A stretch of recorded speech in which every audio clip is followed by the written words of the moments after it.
What's an unfun fact?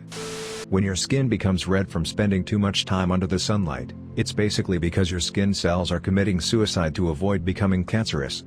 So when you get cancer, it's because that one stupid fucking skin cell was too much of a pussy to kill itself. Well, yes, but actually no. The DNA coding of the cell that takes it through mitosis gets interrupted, or becomes defective.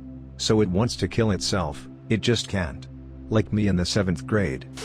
In 2014, the CDC once found a smallpox sample that they had lost and didn't even know it. It was just laying around in some random storeroom. This week in Storage Wars. Fatal familial insomnia exists.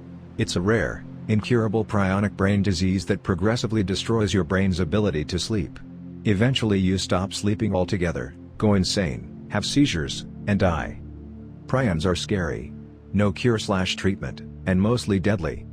But they are rare. At least, if they became somehow common like a rhinovirus, humans would almost be wiped out. Don't give 2020 any more ideas. Brush-tail possums are coprophagic, eat their own shit. They need their food to go through their digestive system twice to get all the nutrients. They're nocturnal, so spend the night eating eucalyptus and other plant leaves and flowers. During the day, they curl up into a little ball with their mouths close to their bums, and eat the soft poo as it comes out in. Then while they're out at night, they poo out hard, long pellets of poo, having absorbed all the nutrients. Depends on what you find as fun, but King Henry VIII exploded in his coffin while the grave was being dug. The mess was cleared up by stray dogs. Only 1 in every 1,000 sea turtles born ever make it to adulthood. Touching an AM radio broadcast tower will kill you, and not only will it kill you, but it will hurt the entire time you're dying. Number 1, the voltage is so high that your hands would instantly clamp to whatever charged part of the tower you touched. Then because it's oscillating at a frequency your cells can't feel, you wouldn't be able to feel yourself being electrocuted until it starts to heat your body from the current, and you'd also be able to hear your body acting as a speaker where you'd literally be able to hear whatever was on that particular station as you die. Suicide bombers are a lot easier to identify post-mortem than you'd expect. This is because the blast from the suicide belt hits the base of the head in such a way that the head pops off like a cork.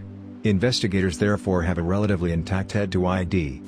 The female tarantula hawk wasp stings a tarantula between the legs, paralyzes it, then drags the prey to a specially prepared burrow, where a single egg is laid on the spider's abdomen, and the entrance is covered. Sex of the larvae is determined by fertilization. Fertilized eggs produce females, while unfertilized eggs produce males. When the wasp larva hatches, it creates a small hole in the spider's abdomen, then enters and feeds voraciously, avoiding vital organs for as long as possible to keep the spider alive. After several weeks, the larva pupates. Finally, the wasp becomes an adult and emerges from the spider's abdomen to continue the life cycle. With a name like tarantula hawk wasp, of course it has to do something as badass and brutal as this. Female tarantula hawk wasp. That's it, my 4 biggest fears put in the same lane. Dead people can get goosebumps. Male cats have spines on their penises that rake the walls of a female's vagina to trigger ovulation and to hold the female in place while mating. I know for a fact the female cats were not consulted about this. Sea otters kill and rape baby seals, not always in that order. Seagulls are also known to eat baby seals' eyeballs.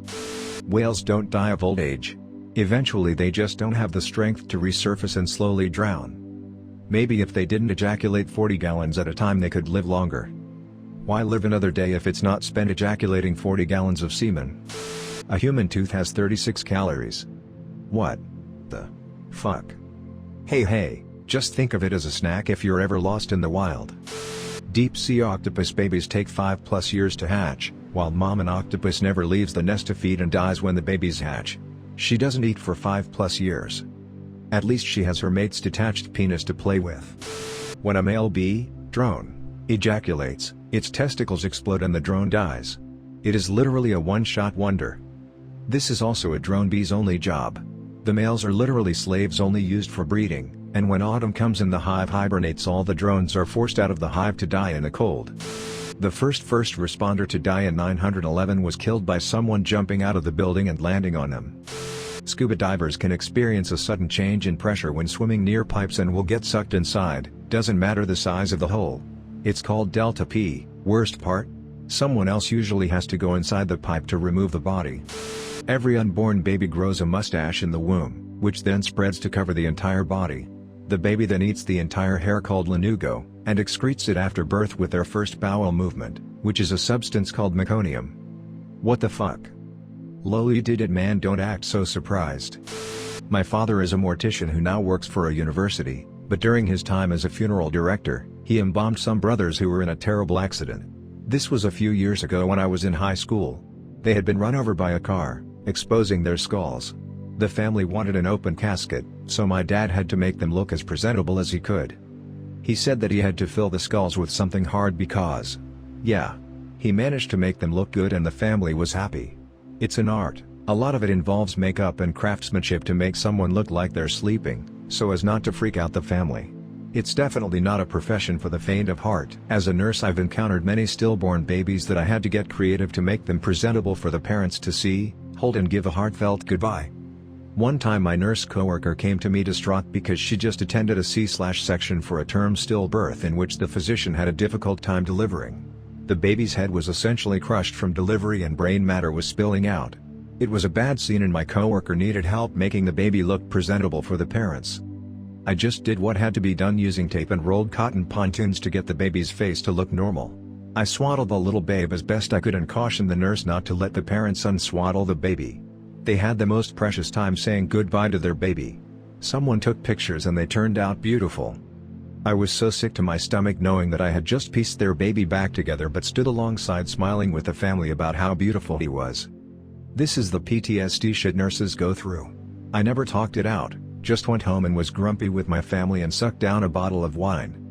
Whenever anyone asks what I do and I tell them that I am a labor and delivery nurse, I just hear back about how lucky I am to work in such a great area.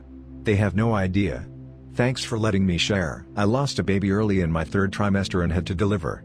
The doctor warned of some physical issues such as swelling of the face. I didn't want to see the baby at first. I was young and terrified that I wouldn't be able to handle seeing him disfigured, especially since I figured it was all my fault somehow at the time. Later found out he had Downs. The nurse brought him to me swaddled a few minutes later and promised he was fine and didn't want me to have regrets down the road. I held him and am so glad I did and am forever grateful for her. She took pics, gave us a small box of mementos, footprints and the such. It all helped tremendously in the grieving process in the days ahead. And my children now can see a picture of their brother. The Zodiac Killer could have been caught 50 years ago if not for San Francisco police/dispatch incompetence. Many serial killers flew under the radar because of police incompetence. Dahmer did, and maybe Bundy too. Allegedly, there are 50 active serial killers at any given time in the US. I get hot every time I think of the cops that literally handed the Laotian boy back to Dahmer after he'd poured acid in the kid's head. They literally joked about it over the radio. That poor kid. Gacy was only arrested for murder after a boy went missing that everyone cared about. This is after at least 33 child and young men murders. And he ran out of room burying them under his house, so started just throwing them in the river. He was arrested for raping a boy and sentenced to 10 years in jail and got out on parole. Then was accused of doing it again and again, but the children either didn't show up for trial or something else happened and they didn't bother to investigate more. He referred to this time as his cruising years where he did most of his murders. You may have heard that South Koreans have a superstition called fan death, where if you keep a fan on too long it will kill you. The history of its origins is much darker. When people committed suicide and the coroner had to determine cause of death, they would say it was death by fan. This is to save the face of the family and not cause them shame. It eventually became a superstition and one that Westerners find funny. When the gas chambers were first assembled and experimented with at the Auschwitz concentration camp, the SS soldiers that oversaw the process found that the people inside would start screaming as soon as the gas agent was dropped in. The screaming was so loud that it could be heard through the thick walls of the building, and the victims would continue screaming over the course of 20 minutes until it gradually faded to nothing. The screaming disturbed the soldiers, believe it or not, so they tried to think of a way to drown out the noise so they didn't have to hear it. Their idea was to get two motorcycles and rev the engines as loudly as they could at the same time during those 20 minutes. It didn't work. Don't forget to like and subscribe for more daily videos, and join the Spooky Squad.